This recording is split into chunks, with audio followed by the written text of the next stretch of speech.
जय श्री कृष्ण। तो एक बार फिर पंचतंत्र के इस सत्र में आप सभी का स्वागत है। तो आइए सबसे पहले करते हैं मंगलाचरण। हमको फॉलो करते हुए आपको रिपीट करना है। तो लेट्स स्टार्ट मंगलाचरण।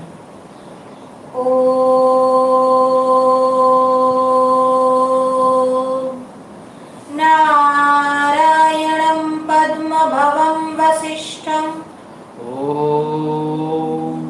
नारायणं पद्मभवं वसिष्ठं शक्तिं च तत्पुत्रपराशरं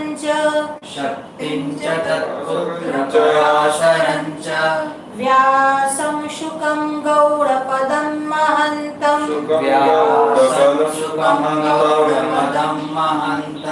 गोविन्दयोगीन्द्रमथस्य शिष्यं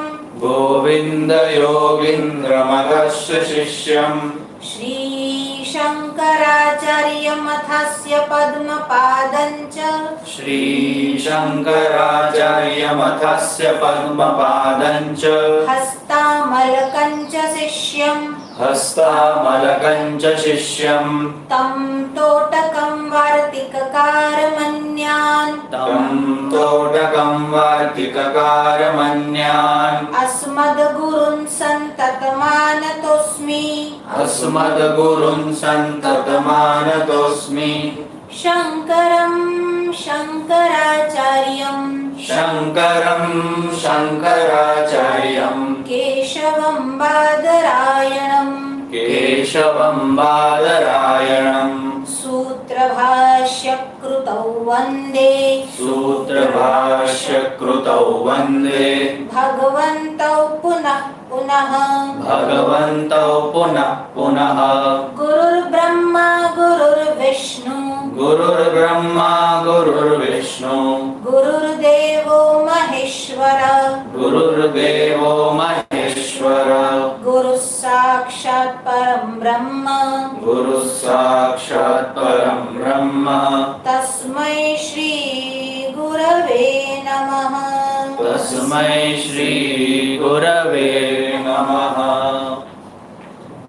तो आइए आज आप सभी का फिर से एक बार स्वागत है पंचतंत्र की कथा में। तो हमारे साथ जुड़ चुके हैं जोधपुर से वेदांतिनी ओझा, शांभवी ओझा, डीसा से किशोर जी शास्त्री, खेड़ा से जुड़ चुके हैं हमारे साथ राहुल सरवैया और उनका छोटा सा बेटा जिष्णु, और हमारे साथ जसरा से जुड़ चुकी है मंजू दवे, साक्षी दवे, प्राची दवे, कौटिल्य दवे। उन सभी का स्वागत करते हैं। वडोदरा से हमारे साथ जयेंद्र पाठक जुड़ चुके हैं और उनके साथ उनके बेटे आदित्य पाठक और बेटी हिया पाठक भी जुड़ चुकी है, उनका भी स्वागत है। हमारे साथ हमारे गुरु भाई दिनेश भाई पंड्या भी जुड़ चुके हैं, उनका भी स्वागत है। और हमारे साथ विनय लाड़, प्रियमेधा लाड़, दक्षिणा लाड़, अनीता लाड़, मंदाकिनी लाड़ और रुचिक लाड़ भी जुड़ चुके हैं, हम सभी का स्वागत करते हैं। तो आज का जो हमारा कथा है वह है सच्ची मित्रता यानी ट्रू फ्रेंडशिप। हम 2 एपिसोड से ये कथा आपको बता रहे हैं। वैसे तो आगे की कथा में भी यही आया था कि एक जो कपोत होता है वह एकता की शक्ति को दिखाकर जाल सहित उड़ जाता है, और फिर लघुपतनक नामक जो काक है जो उसका मित्र नहीं था पर उसको सावधान किया था कि यहाँ पर व्याध ने एक जाल बिछाया है, और उसी बात को लेकर कपोत नहीं माना था और जाल में फंस गया था। पर एकता की शक्ति दिखाकर कपोत जाल लेकर उड़ा और अंत में उसका जो मित्र था मूषकराज हिरण्याक्ष, उसने वह जाल काट दिया। अब लघुपतनक नामक जो काक है वह भी मूषक के बिल के बाहर खड़ा है और उसको आवाज दे रहा है तुम बाहर आओ। वो बाहर भी आता है, उन दोनों में मैत्री हो जाती है। और कल हमने आपको बताया था कि प्रीति के यानी प्रेम के 6 लक्षण होते हैं। ये 6 लक्षण कौन कौन से हैं? आपको याद रहे कि आप भूल गए? अगर याद नहीं रहे हो तो हम आपको बता ही देते हैं। ददाति प्रतिगृह्णाति गुह्यमख्याति पृच्छति भुङ्क्ते भोजयते चैव षड्विधं प्रीतिलक्षणम्। ये 6 प्रकार के प्रीति के, प्रेम के, दोस्ती के, फ्रेंडशिप के लक्षण हैं। कौन कौन से?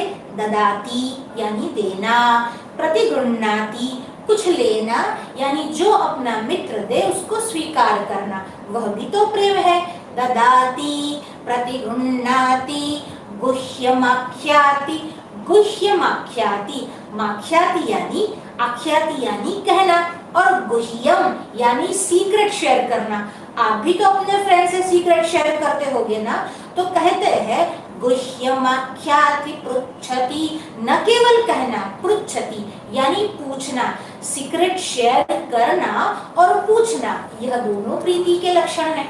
फिर कहते हैं भुङ्क्ते भोजयते चैव, भुङ्क्ते यानी खाना खाना और खिलाना, दोनों प्रीति की बात है, यानी देना लेना, सीक्रेट पूछना, शेयर करना और खाना खिलाना और खाना, ये 6 जो है वह प्रीति के, मित्रता के लक्षण है। हमारे साथ अर्जुन जी ओझा जुड़ चुके हैं, चिन्मयी बेंगलोर से जुड़ चुकी है, मुग्धा ओझा, राज दवे जी, विरल शाह, राजलक्ष्मी ओझा जोधपुर से जुड़ चुकी है। इन सभी का स्वागत है। प्रांजल श्रीमाली भी जुड़ चुकी है, उनका भी स्वागत करते हैं। तो ये सब बातें थी। अब दोनों में अच्छी मित्रता हो गई और एक दिन अश्रुपूर्ण आंखों से काक मूषक के पास आकर अपनी मुसीबत बताता है। क्या बताता है? तो कहता है अनावृष्टि होने के कारण अब कोई काक बलि भी नहीं दे रहा। अनावृष्टि क्या है? अनावृष्टि यानी दुर्भिक्ष। दुर्भिक्ष ने गुजराती में कहवाय छे दुकाळ। तो यहाँ पर अनावृष्टि के कारण काक की बलि भी नहीं मिल रही। अब काक वह स्थान छोड़कर दूसरे स्थान में जाना चाहता है, क्योंकि विदेश में जाना तब सराहनीय है जब यहाँ पर अपने को अन्न न मिले, धन न मिले और हमारी आजीविका न मिलने पर हमारा जो जीवन है वह कठिनाई पूर्ण हो जाए, मुसीबत वाला हो जाए। We cannot survive our life if here we can go outside, we can go to the abroad. यहाँ पर काक ने भी बाहर जाने का सोचा और मूषक को अपनी राय बताई। अब मूषक कहता है कि मैं भी अकेला यहाँ नहीं रहूंगा, क्योंकि मुझे भी कुछ परेशानी है। तुम मुझे अपने स्कंद पे बिठाकर, अपने पीठ पर बिठाकर ले चलो जहाँ भी तुम जा रहे हो। अब काक तो दक्षिण में एक तालाब की ओर जा रहा था, जहाँ काक यानी क्रो का एक और मित्र टॉर्टोइस मंथरक रहता था। मंथरक उस कछुए का नाम था। अब अपने पीठ में बिठाकर वह उसको लेकर यानी माउस को लेकर दक्षिण में गया, पर माउस ने ये नहीं बताया कि वह अपना स्थान क्यों छोड़ना चाहता था। माउस ने कहा हम पहले शांति से वहां पहुंच जाए, वहां पहुंचने के बाद मैं तुमको बताऊंगा कि मैं अपना स्थान क्यों छोड़ना चाहता था। अब दोनों मित्र उस तालाब के किनारे पहुंचे, पर वो मंथरक नामक कछुआ जब उसने काक के पीठ पर चूहे को देखा तो उसको बड़ा ही आश्चर्य हुआ। अरे ये दोनों तो विरुद्ध स्वभाव वाले प्राणी हैं, इन दोनों की तो नैसर्गिक शत्रुता है। नैसर्गिक यानी नेचुरल, प्राकृतिक, और शत्रुता यानी एनिमिटी। उन दोनों की तो प्राकृतिक शत्रुता है, जैसे सांप और नेवला, जैसे चूहा और सांप, जैसे काक और बिल्ली, जैसे बिल्ली और चूहा, जैसे बाघ और मृग यानी शेर और हिरन। इन दोनों की स्वाभाविक रूप से शत्रुता है। अब इन दोनों में कैसे बन गई जो अपने पीठ पर बिठाकर उसको आया है? तो वह सोचने लगा निश्चय ही यह कोई जादू टोना वाली बात होगी, इसलिए वापस वो तालाब में जाकर छुप गया। अब काक ने, लघुपतनक नामक क्रो ने क्या किया, अपने उस माउस मित्र को वहां नीचे वृक्ष की कोटर में रखा और स्वयं जाकर वृक्ष के ब्रांच पर, वृक्ष की डाल पर बैठ गया। वहां बैठे बैठे वो कछुए को आवाज दे रहा है, अरे मंथरक, अरे मंथरक, तुम बाहर आओ, मुझे तुमसे बड़ा ही अति आवश्यक एक काम है, तुम बाहर तो आओ। अब जब मंथरक ने आवाज सुनी, उसको आवाज कुछ जानी पहचानी लगी। फिर भी अज्ञात कुल वाले को देखकर अपना स्वरूप कभी प्रकट नहीं करना चाहिए। अगर कोई अनजाना आपके द्वार पर आए और द्वार खटखटाए, पहले जान लेना चाहिए क्या वह अंदर आने योग्य, अंदर बुलाने के योग्य है कि नहीं है। अब वो मंत्रक सोच रहा था ये कौन है, मैं बाहर जाऊं कि नहीं जाऊं। उतने में लघुपतनक ने कहा, अरे मित्र मंथरक, मैं आया हूँ, तुम्हारा मित्र लघुपतनक क्रो। अच्छा, लघुपतनक आया है। अब तो वो बहुत ही प्रसन्न हुआ। अपने मित्र को देखकर, अपने सुहृद को देखकर, अपने स्वजन को देखकर जो गृहस्थी होता है उसके मन में बड़ा ही आनंद आता है, क्योंकि यह भी तो गृहस्थ धर्म है कि अतिथि, अभ्यागत, आगंतुक जो भी आए उसका आदर करना है, उसका सत्कार करना है। आगम्यताम आसंदम प्रतिगृह्यताम, ऐसा कहकर उसको आवकार देना है, उसका वेलकम करना है और उसको बिठाना है। यहाँ पर भी मंथरक बाहर गया और कहा, अरे मेरे मित्र, तुम्हारा स्वागत है, तुम्हारा स्वागत है, आओ आओ। मुझे तो बहुत साल हो गए, मैं तुमको पहचान ही नहीं पाया कि तुम मेरे मित्र हो। अच्छा, देखो देखो, मैं कितनी दूर से तुमको मिलने के लिए आया हूँ और तू है कि मुझे देखकर ही तालाब में छुप गया। नहीं नहीं, मुझसे गलती हो गई, मैंने तुमको पहचाना नहीं इसलिए। अब दोनों मित्र बहुत प्रेम से बाहर आकर मिले और जब ये दोनों मित्र मिल रहे थे उतने में ही वो वृक्ष के नीचे जिस कोटर में वह चूहा हिरण्यक माउस जहाँ छुपा था वह भी बाहर आ गया और आकर उसके पास, काक के पास आकर बैठ गया। और जब उस माउस को वहां देखा, कछुए को, टॉर्टोइस को बड़ा ही आश्चर्य हुआ। अरे, काक के साथ यह मूषक कैसे? अब कछुए ने पूछा, अरे ये मूषक कौन है? कहा, जैसे तुम मेरे प्यारे मित्र हो, ये मूषक भी मेरा प्यारा मित्र है। मैं यहाँ आना चाहता था क्योंकि वहाँ अनावृष्टि हो गई, तो इस मूषक ने कहा मुझे भी अपने संग ले जाओ। वहाँ उसको भी कोई समस्या, कोई प्रॉब्लम आ गया था, उस प्रॉब्लम से बचाने के लिए मैं अपने मित्र को यहाँ ले आया। तो मित्र कौन होता है? जब भी कोई आपत्ति आए, जब भी कोई मुसीबत आए, जब भी कोई कष्ट आए, तो मित्र की सहाय करने वाला ही सच्चा मित्र होता है, वही रियल यानी ट्रू फ्रेंड होता है। तो कहा, वहां पर मेरे मित्र के ऊपर भी कोई आपत्ति आई थी, पर क्या आपत्ति आई वह तो आज तक उसने बताया ही नहीं। उसने कहा था वहां पहुंचने पर बताऊंगा। अब बताओ हिरण्यक, तुम्हारे ऊपर ऐसी कौन सी परेशानी आ गई थी कि तुम मेरे साथ यहाँ आने को तैयार हो गए? अब मंथरक ने भी हिरण्यक के सामने देखा और पूछा, हाँ हाँ, तुम मेरे मित्र के मित्र हो। मित्र का मित्र भी तो मित्र होता है और मित्र का शत्रु शत्रु होता है। इसीलिए राजा को चाहिए कि अपने जितने भी मित्र हैं उनमें एक प्रेम बनाए रखिए। देखिए, यह राजनीति है। अगर पड़ोसी राजा है तो उस राज्य का शत्रु होता है और शत्रु का जो शत्रु होता है वह मित्र होता है और मित्र का मित्र भी मित्र होता है। यानी माइनस माइनस बी पॉजिटिव और प्लस प्लस बी पॉजिटिव। यहाँ पर शत्रु का शत्रु भी मित्र और मित्र का मित्र भी मित्र। तो दोनों ने पूछा और हिरण्यक ने बताना शुरू किया, तुम्हें पता है जहाँ पर हम रहते हैं वह जो वन है, जहाँ मेरा दुर्ग है, दुर्ग यानी किला, किला यानी फोर्ट। अब देखिए, चूहा तो कहाँ पर रहता है? चूहा तो बिल में रहता है, पर वह अपने बिल को दुर्ग बताता है। क्यों बताता है? तो कहते हैं उसने उस बिल की ऐसी रचना, ऐसी व्यवस्था की थी कि कोई आसानी से अंदर नहीं आ सके और जब चूहे को बाहर निकलना हो तो वह आसानी से निकल सके। राजा को भी चाहिए कि दुर्ग रचना ऐसी बनाए कि अंदर रहने वाला बाहर तो आसानी से जा सके, पर बाहर से शत्रु यानी एनिमी आसानी से अंदर नहीं आ सके। तो यह सोचते हुए राजा को भी जो दुर्ग व्यवस्था करनी है, राजनीति की जो 7 मुख्य बातें हैं उसमें दुर्ग भी एक बहुत आवश्यक बात है। एक बार चाणक्य कहीं जा रहे थे। अब जब चाणक्य जा रहे थे तब उन्होंने एक छोटे बच्चे को देखा। वह छोटा बच्चा क्या कर रहा था? एक रोटी उसके हाथ में थी। अब रोटी को लेकर खाने का प्रयत्न तो कर रहा था, पर कैसे खा रहा था, बीच बीच की रोटी खा रहा था, और जब बीच वाली रोटी खा रहा था तो रोटी का जो किनारा था, रोटी की जो बॉर्डर थी वो नीचे गिर रही थी, वो उसके हाथ से निकल रही थी। अब चाणक्य ने कहा, चाणक्य कुछ कहने जाए उससे पहले ही अचानक उस बालक की माता घर से बाहर निकली और बालक को आकर कहने लगी, अरे तू भी क्या चाणक्य जैसा कर रहा है, तू सीमाओं को छोड़ रहा है और केंद्र को सुरक्षित कर रहा है, ये नहीं हो सकता। अगर राजनीति की कुशलता हासिल करनी है तो पहले सीमाओं पर घेराबंदी बढ़ानी होगी, पहले सीमाओं को सुरक्षित करना होगा। सीमा यानी बॉर्डर, पहले बॉर्डर सेफ्टी करनी होगी।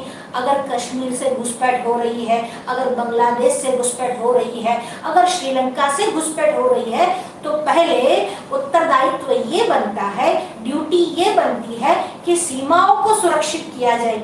बिना सीमाओं को सुरक्षित किए कोई भी राष्ट्र सुरक्षित नहीं रह सकता।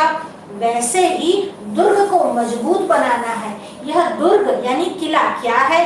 किला यानी फोर्ट। उसकी दीवार इतनी मजबूत होती है, इतनी स्ट्रॉन्ग होती है कि शत्रु बाहर से आक्रमण करके अंदर भीतर नहीं आ सकता। हाँ, भीतर वाला तो बाहर जा सकता है। वैसे ही देखिए विष्णु, यहाँ पर जो विष्णु शर्मा है उसको क्या करना था, उन तीनों बेटों को, उन तीनों राजकुमारों को राजनीति में कुशल बनाना था। इसीलिए प्राणियों की कथा के माध्यम से वह राजनीति की शिक्षा दे रहा था।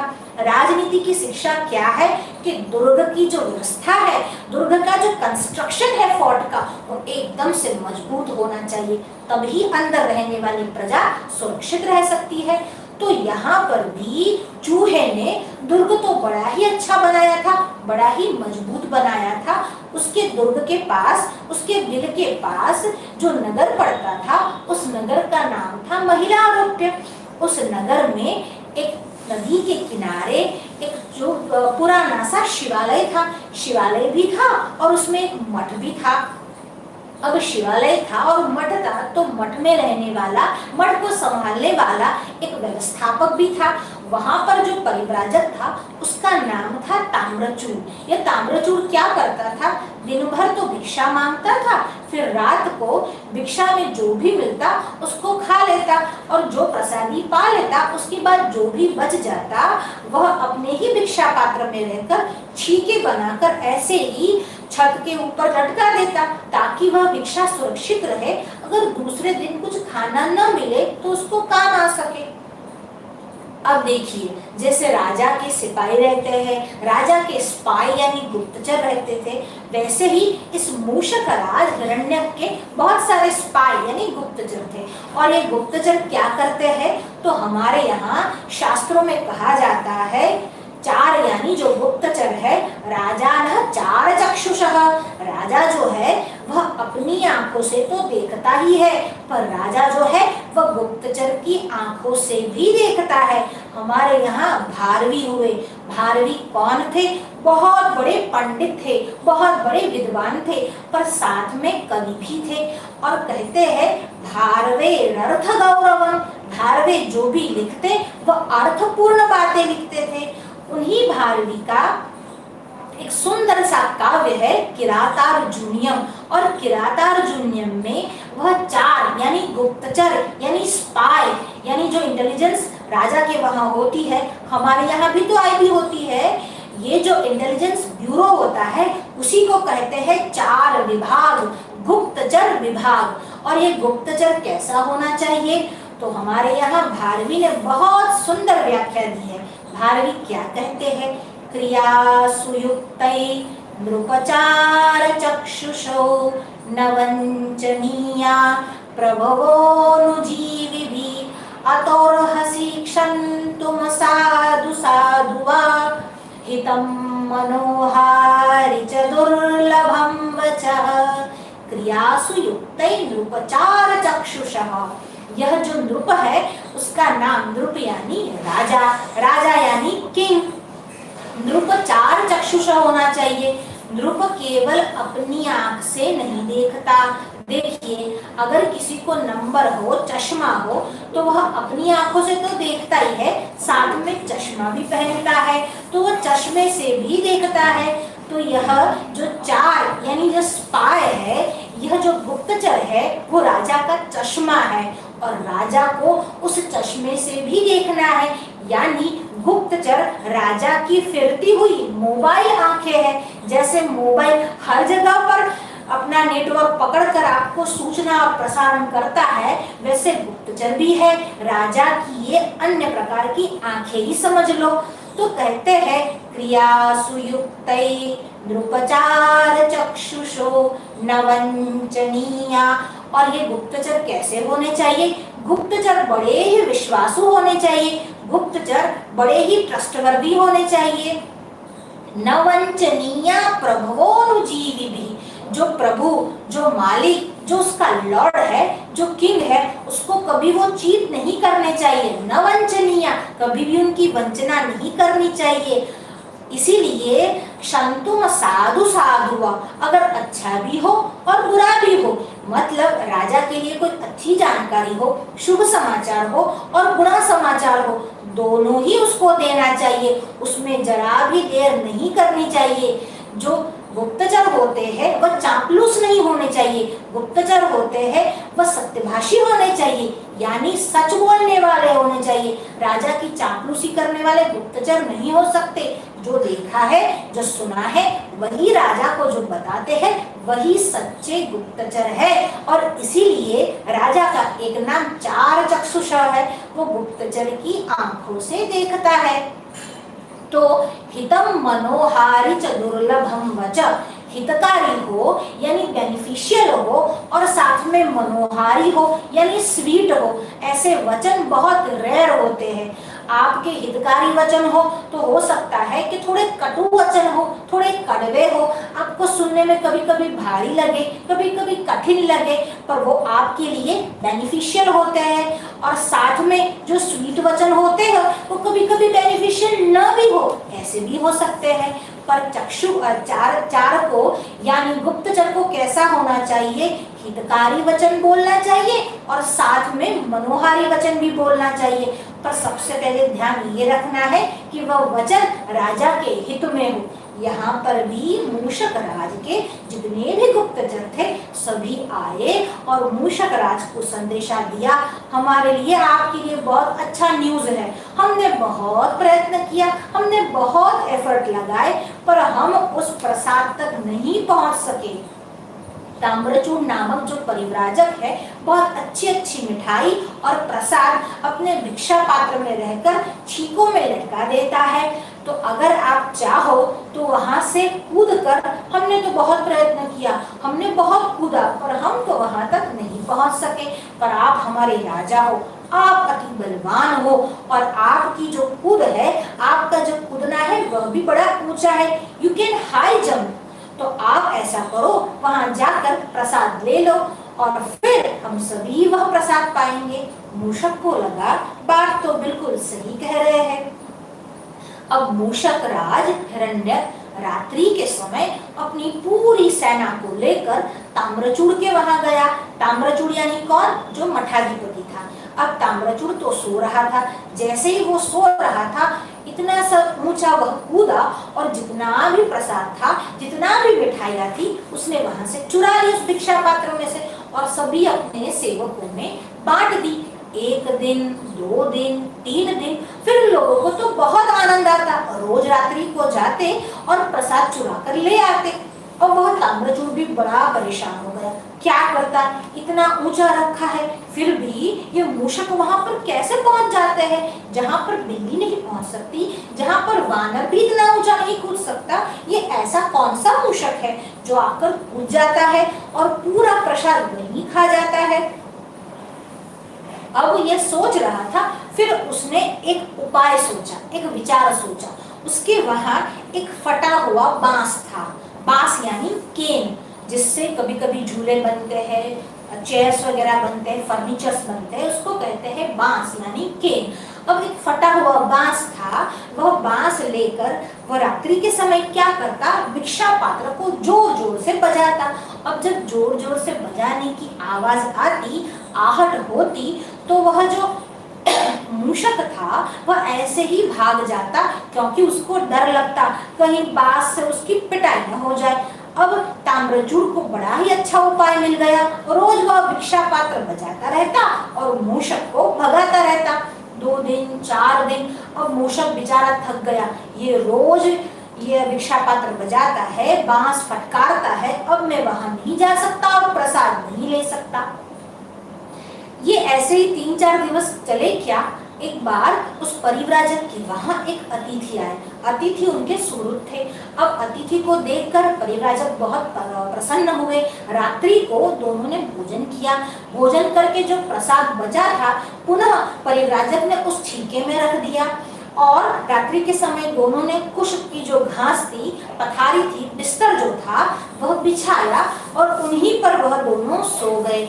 देखिए, हमारे यहाँ सन्यासियों के लिए, वानप्रस्थियों के लिए, गृहस्थियों के लिए, ब्रह्मचारियों के लिए भिन्न भिन्न लॉ, भिन्न भिन्न नियम होते हैं। हर लोग सभी वस्तुओं का आनंद, लग्जरी को नहीं एंजॉय कर सकते। जो परिव्राजक है उनको बहुत संयम से रहना पड़ता है। उनको कुशा नाम का घास आता है। यह घास कैसा होता है, तो बहुत ही तीक्ष्ण, बहुत ही शार्प होता है। अगर कुश नाम की घास को हम काटने के लिए जाए तो बिना हाथों पर लगे हम उसको काट ही नहीं सकते। वही उसको काट सकता है जो बड़ा ही कुशल होता है। तो ऐसे ही कुश घास को बिछाकर, और कुशा जो है वो बहुत पवित्र भी होती है, इसीलिए श्राद्ध में हम कुशा की अंगूठी बनाकर पितरों को तर्पण भी देते हैं। तो यहाँ पर कुशा नामक घास जो है वो बिछाया गया और उन दोनों परिव्राजक वहां पर, वो दोनों परिव्राजक सो गए। सोते सोते दोनों बात कर रहे थे, पर वह ताम्रचूड़ का ध्यान किसमें था, उसी मूषक राज के आने की प्रतीक्षा कर रहा था और जोर जोर से वो फटा हुआ बांस जो था वो भिक्षा पात्र के ऊपर बजा रहा था। अब वहां पर उसका जो मित्र था बड़ी अच्छी अच्छी बातें कह रहा था, उसके साथ क्या हुआ, कैसे रहना चाहिए, संसार क्या है, और कभी कभी उपदेश भी दे रहा था, कभी कभी अपनी सांसारिक बातें भी कर रहा था कि ये कठिनाइयां उसको आती है।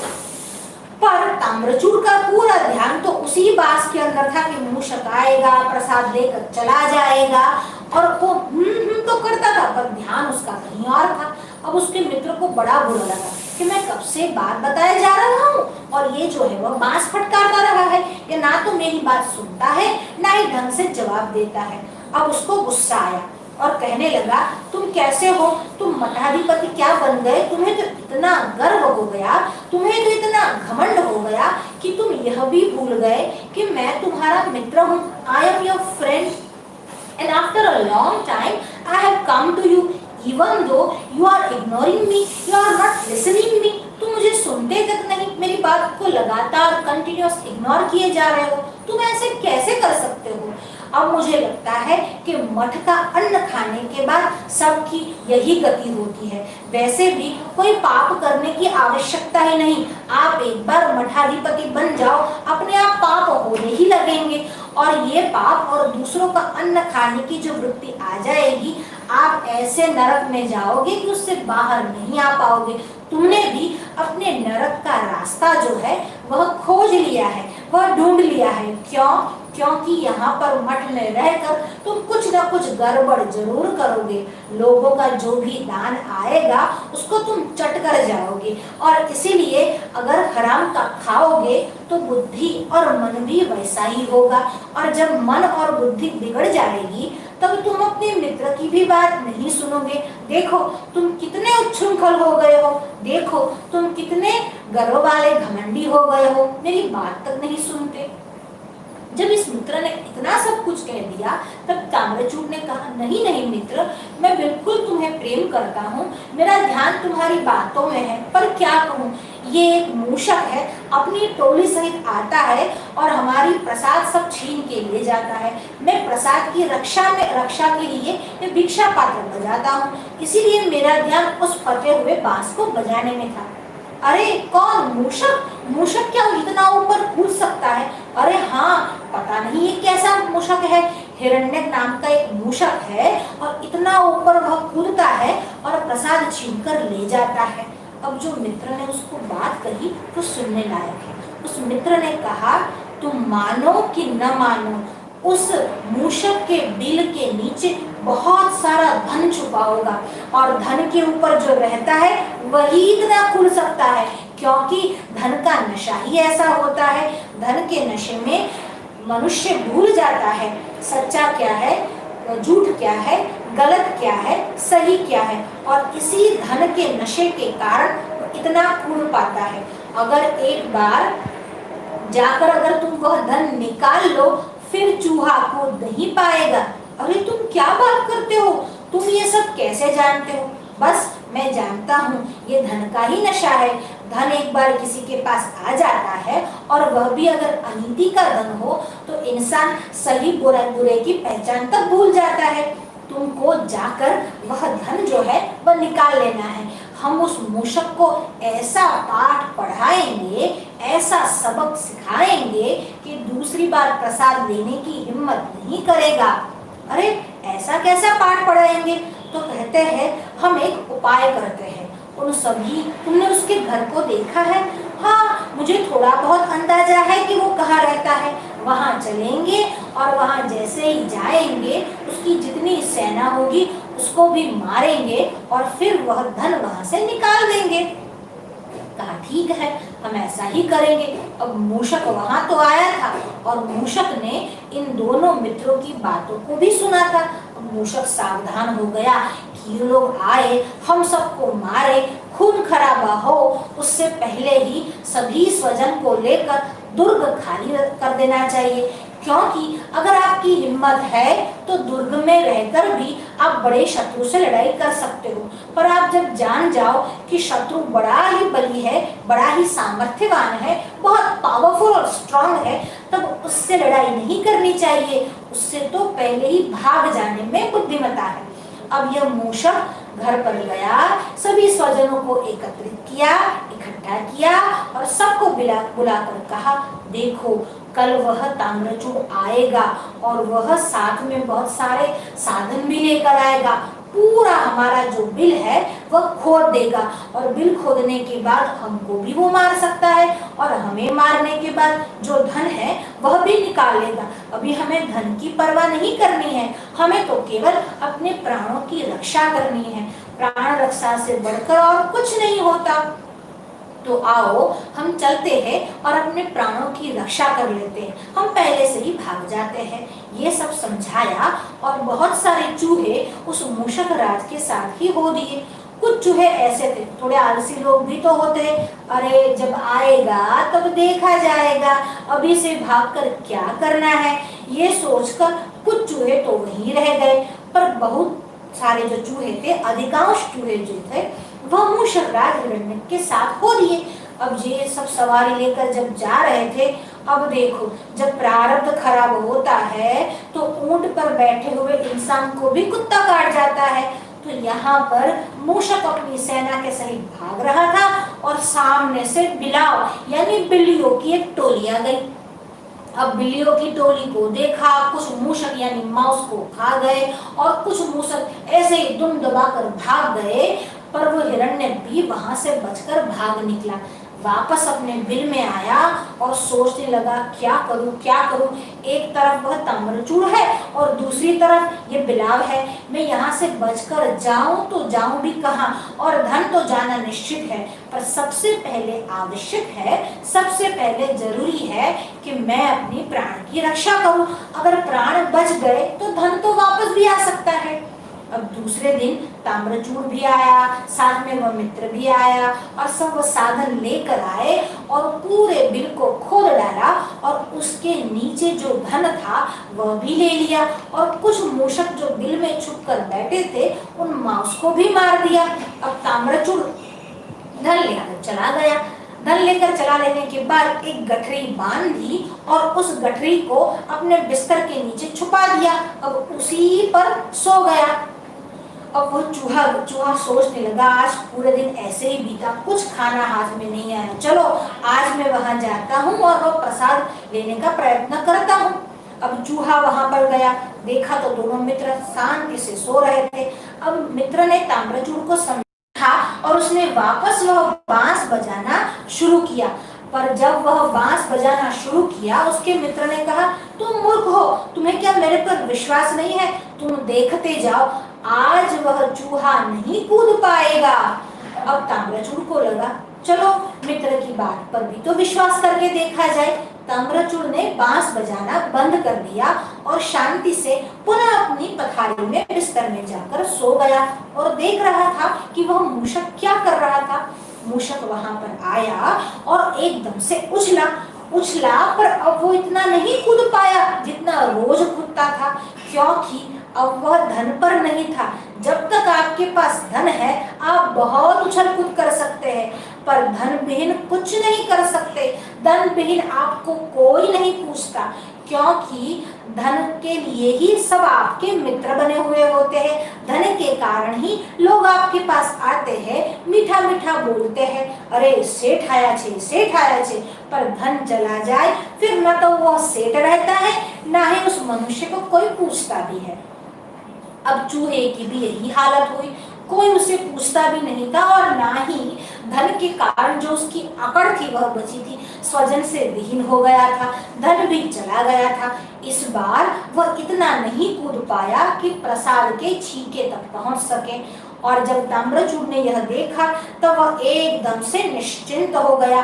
अब मुझे चिंता करने की कोई आवश्यकता नहीं है, क्योंकि ना तो चूहा इतना कूद सकता है, ना ही मेरी भिक्षा प्रसादी में अब कोई परेशानी आएगी। और ताम्रचूड़ शांति से सो गया।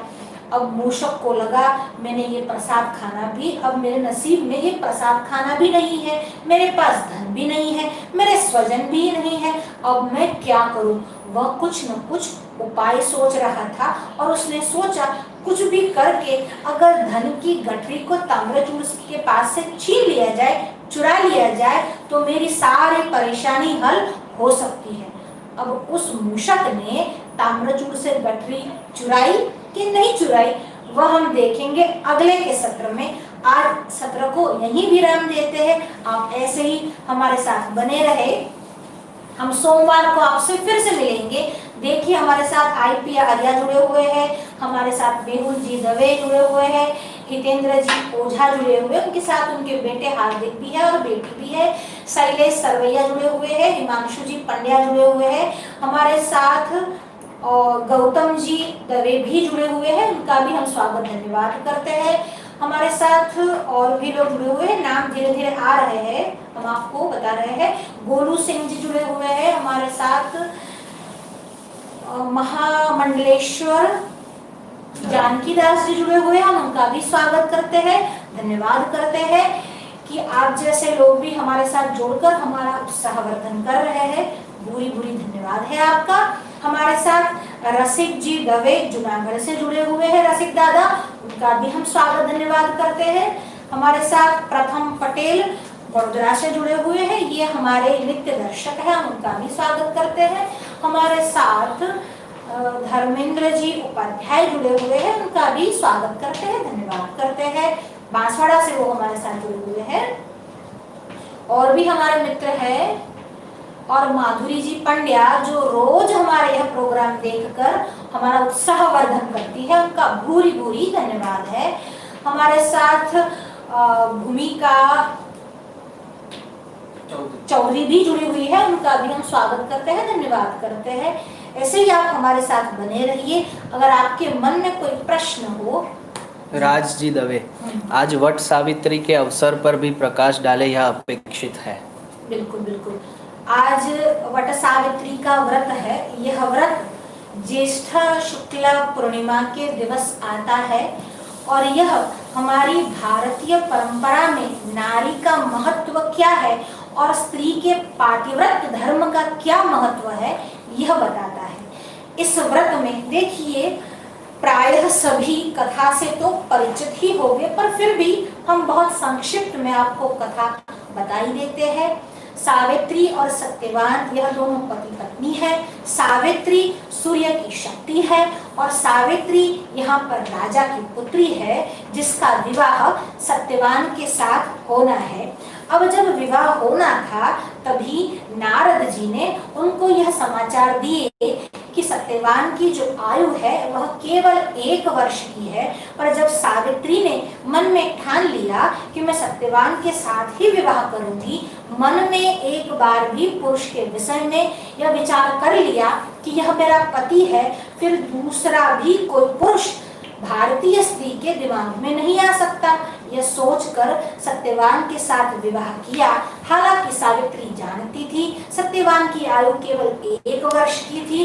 1 वर्ष तक सावित्री ने बहुत ही व्रत का पालन किया, अपने अंधे सास और ससुर की बहुत सेवा की, अपने पति की सेवा करके पति परायण जीवन सावित्री ने व्यक्त किया।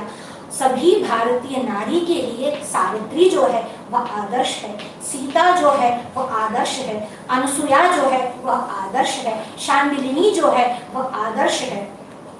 आज भी अगर भारत जो है वह अपने स्थान को बनाए हुए है तो उसमें साध्वी स्त्रियों का बहुत ही महत्व है, बहुत ही बड़ा योगदान है, क्योंकि यह 7 वस्तुएं धरणी को धारण करती है। तो कहते हैं कौन कौन सी 7 वस्तुएं? गोभिर विप्रश्च वेदैश्च सती सत्यवादिभिः अलुब्ध दानशीलैश्च सत्यैता धार्यते महिम्। गोभी यानी गाय, गोभिः विप्रश्च, विप्र यानी ब्राह्मण, जो वेद पाठी ब्राह्मण है। गोभिर विप्रश्च वेदैश्च, वेद जो है, तीसरे वेद, पहली गाय, फिर विप्र यानी ब्राह्मण, तीसरे वेद, गोभिर विप्रश्च वेदैश्च सतीभिः यानी सती ऐसी स्त्रियां, सतीभिः सत्यवादिभिः, सत्यवादी ऐसे पुरुष, जैसे हमारे यहाँ हरिश्चंद्र हुए, हमारे यहाँ युधिष्ठिर हुए। अलुब्ध यानी जो लोभी नहीं है वह, अलुब्ध दानशीलश्च, और दान देने वाले। यह 7 प्रकार के जो लोग हैं वही धरणी को धारण करते हैं। हमारे यहाँ आज भी पृथ्वी टिकी हुई है, आज भी कोरोना जैसे रोगों के सामने हम सभी की जो है रक्षा हुई है, हम सभी सुरक्षित है। उसका कारण है सती ऐसी नारियां। आज भी भारत में कई अच्छी नारियां यह वट सावित्री का व्रत रखती है। वट सावित्री के व्रत में वट की पूजा करनी है। देखिए पर्यावरण की रक्षा कैसे करनी है, वनस्पति की संभाल कैसे रखनी है, कैसे उसको अच्छे से ढंग से रखना है, वह सभी बातें हमारे यहाँ पहले से आई है। कोई आज की बात नहीं है कि हम वृक्ष से प्रेम करते हैं, हम वृक्ष की संभाल रखते हैं, क्योंकि हमारे यहाँ वट सावित्री का जो व्रत है वह तो वर्षों से चला आ रहा है। सावित्री और सत्यवान का विवाह हुआ, पति की सेवा करते हुए, सास ससुर की सेवा करते हुए, अपने गृहस्थ धर्म का पालन करते हुए 1 वर्ष पूर्ण किया। अब सावित्री को पता था कि वह दिवस आ गया है, वह पति को एक क्षण के लिए भी अकेला नहीं छोड़ती थी। दोनों वन में जब लकड़ी काटने के लिए गए, धीरे धीरे सत्यवान का वह समय आ गया, धीरे धीरे उसकी आंखें मूंद रही है, मूर्छा ने उसको घेर लिया है, शरीर में उसके मस्तिष्क में बहुत ही वेदना हो रही है। ऐसे समय में अपने पति का सर जो है अपनी गोद में रखकर सावित्री बैठ गई और वही सत्यवान ने प्राण छोड़ दिए। अब सत्यवान के प्राण को लेने के लिए जब यमराज आए, यह वह सती नारी है जो यमराज के साथ बिगड़ गई, यमराज के साथ चली गई। और जब पीछे पीछे सावित्री को आते हुए देखा, यमराज ने वापस जाने को कहा, सावित्री नहीं मानी। फिर सावित्री और यम के बीच संवाद हुए। हम एक नारी सत्र भी शुरू करना चाहते हैं, कभी विस्तार से इस बात को उस नारी सत्र में बताएंगे, क्या क्या उन दोनों के बीच में संवाद हुए। यमराज बहुत प्रसन्न हुए। देखिए एक बालक नचिकेता का यम के साथ संवाद हुआ और यमराज प्रसन्न हुए और वर दिए। यहाँ पर भी सावित्री के साथ यम का जो है संवाद हुआ। यमराज प्रसन्न हुए और अंत में सावित्री ने अपने पति के प्राण जो है वह यमराज से छीन लिए। यह भारतीय नारी की शक्ति है जो अपने पति के प्राणों की रक्षा यमराज के सामने भी कर सकती है, क्योंकि उसके पास एक ही शक्ति है। स्त्रियों के लिए एक ही गुरु है और वह पति ही उसका गुरु है। यहाँ पर भी बाकी अन्य बातों को छोड़कर वह पति की सेवा में रहती थी। इसी पातिव्रत धर्म के कारण उसने यमराज के सामने भी अपनी बात नहीं छोड़ी और अपने पति के प्राण बचाए। उन्हीं सावित्री को याद करके हम सभी स्त्रियां यह वट सावित्री का व्रत रखती है और ज्येष्ठा शुक्ल पूर्णिमा के दिवस आता है। कई स्त्रियां 3 दिवस तक ये व्रत रखती है। इस व्रत के दिन आप चाहो तो बिना पानी के भी रह सकते हो, अगर जल ग्रहण करना चाहो तो जल ग्रहण करके रह सकते हो। कई स्त्रियां केवल क्षीर यानी दूध पर रहती है, कई केवल फल पर रहती है। अगर इतना भी न हो सके तो एक समय फलाहार करके भी रहा जा सकता है। वट की पूजा करनी है, गणेश की पूजा करनी है, पति के पूजा करनी है और फिर सावित्री की कथा सुनकर आपको ये व्रत रहना है और पूरे दिन संयम और ब्रह्मचर्य का पालन भी करना है। ऐसे ही व्रत को अंजाम दिया जाता है और भगवान से यह कामना करनी होती है। वट की पूजा इसलिए करनी होती है कि वट का आयुष्य बहुत बड़ा होता है, वट की वृद्धि बहुत बड़ी होती है। इसीलिए हमारे वहाँ राजस्थान में जब आशीर्वाद देते हैं तो कहते हैं वट जिम वधो, यानी वट की भांति बढ़ाओ, अपने पुत्र और पौत्रों को देखो। ऐसे ही अपने पति की आयु लंबी करने के लिए वट की पूजा है। और यहाँ पर्यावरण की शुद्धि का भी विचार है। वनस्पति और वृक्ष के प्रति देवता का भाव भी हमारे यहाँ दर्शाया गया है। धर्मेंद्र जी उपाध्याय बांसवाड़ा, आज सामंजस्य है कि वट सावित्री व्रत के साथ ही विश्व पर्यावरण दिवस भी है। क्या बात कर रहे हैं, बहुत सुंदर बात कही आपने। आज 5 जून शायद है जी। आज और पर्यावरण दिवस भी है। देखिए ये संयोग है, पर्यावरण दिवस हम एक दिवस मनाते हैं पूरे वर्ष में, और हमारे यहाँ तो अश्वत्थ की पूजा होती है, तुलसी की नित्य पूजा होती है, वट सावित्री के दिन वट की पूजा होती है। हमारे यहाँ भारतीय संस्कृति में वनस्पति के प्रति जो आदर और प्रेम है वह ऐसा है कि यहाँ पर्यावरण कभी प्रदूषित होता ही नहीं था। पर ये लोग जो प्राणी की भी हिंसा कर देते। अभी 2-3 दिवस पहले की बात है, केरला में जो दुर्घटना एक गर्भवती हथिनी के साथ हुई, बड़ी ही दुखदायी है और मनुष्यता के लिए शर्मनाक घटना है कि हमने पशु प्राणी पक्षियों तक को नहीं छोड़ा।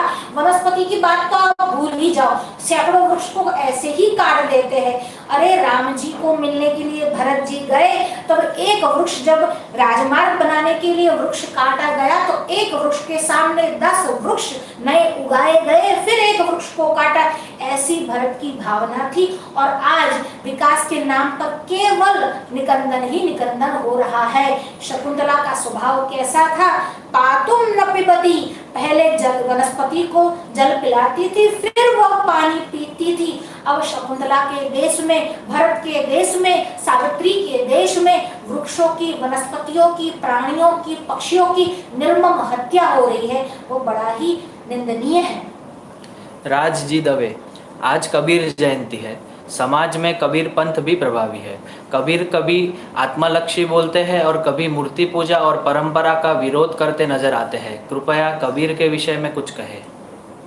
हमारे पिताजी कहा करते थे कि जैसे गोबर में पड़ी हुई सुवर्ण की अंगूठी, आप उठा लोगे कि नहीं उठा लोगे, या अगर मल में सोने की अंगूठी गिर जाए तो उसको उठा लोगे कि नहीं उठा लोगे, तो उसको उठाकर स्वच्छ कर लेंगे, पर हम गोबर नहीं लेंगे, केवल अंगूठी लेंगे। वैसे ही कबीर के जीवन में कई उपदेश है जो सुनने लायक है, योग्य भी है और वह समझने लायक भी है।